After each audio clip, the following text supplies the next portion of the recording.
While reading, we come to realize that Charles Dickens has a way with creating vivid images and atmospheres throughout his novel Great Expectations. Knowing about the architecture and being able to imagine what Pip's surroundings in London looked like can only add to such images. As Pip was living in the 19th century, we have entered the Victorian age, so the architecture is known as Victorian architecture. Its style is also known as Romantic Medieval Gothic. Now, Gothic architecture is known for its flying buttresses, pointed arches, and ribbed vaults. Many of these are seen in London's architecture of that time period. There are a few different types of Victorian architecture. Victorian Gothic includes many arches and pointed windows, and gingerbread lace, which is where it looks like the building is trimmed with lace. Folk Victorian is a style that was simple and plain, and it was used for common houses. The Romanesque buildings were mostly made of stone, and they were used for small private castles and large public buildings. There are a few buildings that would give the reader a general feeling for the architecture of the time and that represent many of the styles. The first building would be the Crystal Palace, designed by Joseph Paxton in 1851. It is mostly made of iron and glass, and what was very interesting about it at the time was that it was one of the first buildings to use such a vast amount of glass. It was about twice the size of St. Paul's Cathedral, and its color coordination was red, white, and blue for England. The main characteristic of the building was that it was made of several cast iron columns with glass windows in between.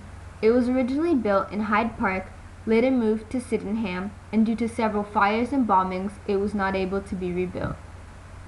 The second building is still quite famous today, St. Pancras Station. It was built from 1863 to 1866, designed by William Barlow. At the time, it was the largest enclosed area in the world.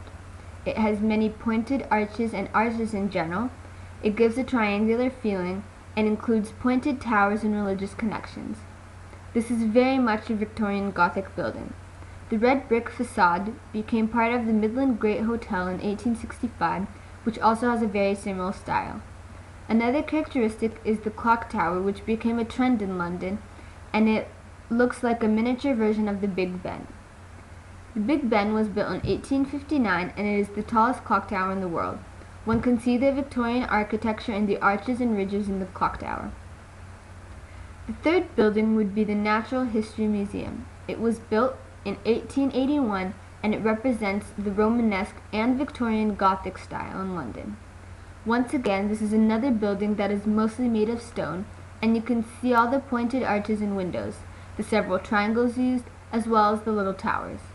This was later renovated, but the architects tried to keep some of the general style, an original style, which is why we see many round arches relating to the Romanesque architecture in the entrance, and they also incorporated a lot of iron and glass.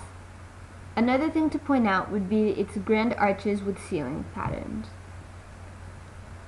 Overall, we see several different styles in London, but they were very much connected to each other, especially by the popular arches of the time. From this, you can imagine the Gothic arches and windows twisted, peering in onto Pip through Jagger's skylight. Or imagine that Pip, in cold, dirty, and lonely London, is walking by Gothic cathedrals, the Big Ben, and St. Pancras Station on his way home.